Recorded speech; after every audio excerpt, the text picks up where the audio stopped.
বাড়ির সামনে মাসির বাড়ি হলে কি সুবিধা দেখো। মেশো এক জায়গায় গিয়েছিল, সেখান থেকে এই ছোট্ট পুচকি টাইপের কদবেলগুলো এনেছে। এই প্রথমবার আমি জানলাম যে কদবেলও এত ছোট টাইপের হয়। দেখো রসগোল্লার মতো, মানে ফুচকাও একটা বড় হয় এর থেকে। এবার হয়েছে কি, কয়দিন তো শরীরটা একটু জ্বর, এই সময় তো আমি এই কদগুলোর আচার খেতে পারবো না। তাহলে আমি যদি খাই, আমার মান লাঠি নিয়ে ছোটাবে। আর দেখতে দেখতে 2-3 দিন হলো বেলগুলো আছে, হালকা হালকা ভালো স্মেল না পচা স্মেল বেরোচ্ছে, আমি নিজেও বুঝতে পারছি না। আমার মনে হচ্ছে পচা স্মেল, আমার মা বলছে না এটা তো পাকার স্মেল। সে যাই হোক, আর অপেক্ষা না করে আমি ভাবলাম যে চলো এই বেলগুলোকে ভেঙে ফেলি, ভেঙে কিছু একটা বানিয়ে রাখি, অন্তত সুস্থ হয়ে গেলে খেতে পাবো। তারপর শিল নোড়াতে ভেঙে এনেছি।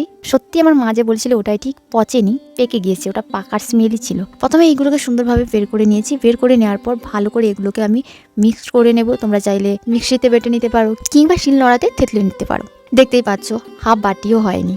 এরপর কড়াকে একটু গরম করে তাতে একে একে দেবো সর্ষে তেল। সর্ষে তেল গরম হয়ে আসলে দেবো জিরে এবং একটা শুকনো লঙ্কা। যেহেতু একদম এইটুকু পুচকি হবে তাই আমি একটাই লঙ্কা দিয়েছি, এটা তোমরা তোমাদের হিসাব অনুযায়ী দিয়ে নিও।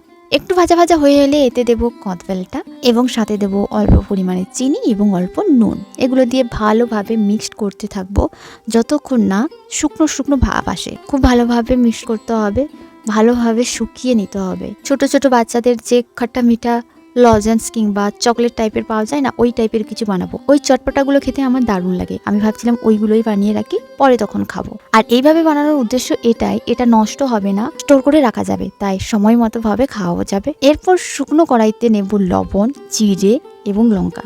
শুকনো লঙ্কা দিয়ে মিক্সিতে এগুলোকে দিয়ে দেব, আর দেব অল্প পরিমাণ চিনি।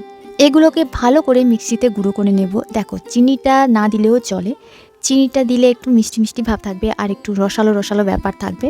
তোমরা চিনির জায়গায় গুড় ইউজ করতে পারো, কোনো সমস্যা হবে না। চিনিই যে নিতে হবে এমন কোনো মানে নেই। এরপর শুকনো কদবেলটাকে অল্প অল্প করে বিভিন্ন শেপের করতে পারো। এখানে আমি কি আর করবো, এইটুকু দেখেই হয়ে গিয়েছে, তাই আমি ভাবলাম চলো নাড়ু টাইপেরই বানিয়ে নিই।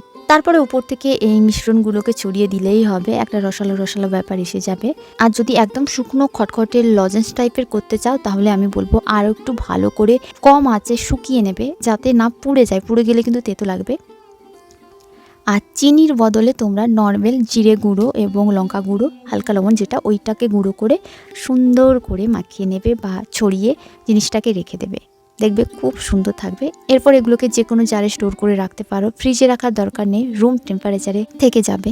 আর সত্যি খেতে এত টেস্টি হয়েছিল। আমি তো এটা রাতে বানিয়েছিলাম, আর ওই দিন আমি খেতে পারিনি, বাট পরের দিন আমি লোভ সামলাতে পারিনি। এমনিতেও ওই দিন একটু আধটু চেখে নিয়েছিলাম, এমন নয় যে একদম চাখিনি। খুবই দারুণ টেস্টি হয় খেতে। একটু মন চটপটা কিছু খেতে চাইছে, আরামসে খেতে পারো। দেখা হচ্ছে কালকে।